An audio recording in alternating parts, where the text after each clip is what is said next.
Wow, taga half court. Mga fans ko yan. So, ayan. Dapat nga hindi ko sila papansinin eh. Pinansin ko sila. Ngayon, nagpapalibre sila sa akin. Sabi ko, dito lang muna kasi wala pa sweldo. Kulang pa yung pera ni vlogger. Ayan, dalawa. O, sige na, ano. Ayan, ano, quick. Ayan, guys. Pati na lang si Bossing, oh. Vlog na rin natin. Bossing, ano na? Marami na bang, ano? Benta? Wala. 1 million views talaga. Uy, kumunti nga yung sweldo ko eh. Bumaba.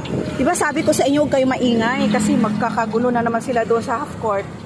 Sasabihin, bakit sila lang? But ano, naiya tong dalawa guys. Nakita ko silang dalawa doon sa ano, dapat di ko na lang kayo pinansin eh. Dapat di ko na sila pinansin dalawa eh. Pinansin ko kasi, hiyang-hiya naman ako sa dalawa na to eh. Oo, sige, lubos-lubusin nyo na ah.